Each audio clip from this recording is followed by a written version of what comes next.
சிம்புக்கு doctor பட்டம் கொடுத்து அழகு பார்த்த தயாரிப்பாளரால சிம்புக்கு மீண்டும் ஒரு சிக்கலா? ஏன், எதுக்கு? வாங்க விரிவா அது என்னன்னு ஃபுல்லா பார்க்கலாம். வேல்ஸ் பிலிம் இன்டர்நேஷனல் தயாரிப்பாளர் ஐசரி கணேஷ் நடிகர் சிம்பு மேல தனி பாசமே வச்சிருக்காரு.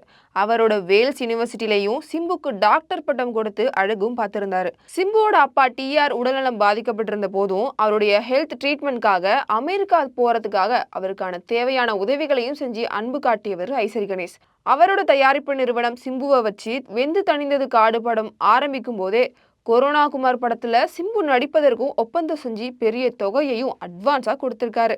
இது நடந்தது 2021ஆம் ஆண்டுல. ஆனா இன்னைக்கு வரைக்கும் ஒப்பந்தப்படி கொரோனா குமார் படத்துல நடிக்க சிம்பு தேதி கொடுக்கலன்னு குற்றச்சாட்டு பரபரப்பா பேசப்பட்டு வருது.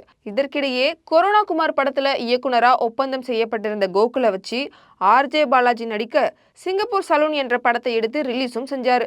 பெரிய தொகையை வாங்கிட்டு கொரோனா குமார் படத்தை முடிச்சு கொடுக்காம மற்ற படங்கள்ல நடிக்க கூடாதுன்னு சிம்புக்கு தடை விதிக்கணும்னு தயாரிப்பாளர் ஐசரி கணேஷ் தரப்புல நீதிமன்றத்துல வழக்கு கொடுத்திருக்காங்க. ஆனா வங்கி பரிவர்த்தனை செய்த 1 கோடி ரூபாய் மட்டுமே பெற்றுக்கொண்டதாகவும் நீதிமன்றத்துல தொடரப்பட்ட வழக்கு இன்னுமே நிலுவையில தான் இருக்கு.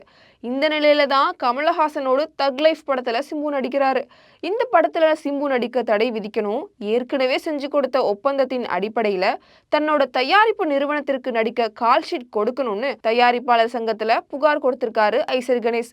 இனிமே எந்த சர்ச்சையிலையும் சிக்க மாட்டேன், சினிமாவில் முழு கவனமும் செலுத்துவேன்னு 10 தல பட ஆடியோ லான்ச்ல தீர்மானம் செஞ்ச நடிகர் சிம்பு மீண்டும் சர்ச்சையில சிக்கியிருக்கிறத பார்த்த பலரும் சினிமாவும் சிம்புவுன்ற மாறி மாறி சிக்கலும் சிம்புவுன்னு பேச ஆரம்பிச்சிட்டாங்க.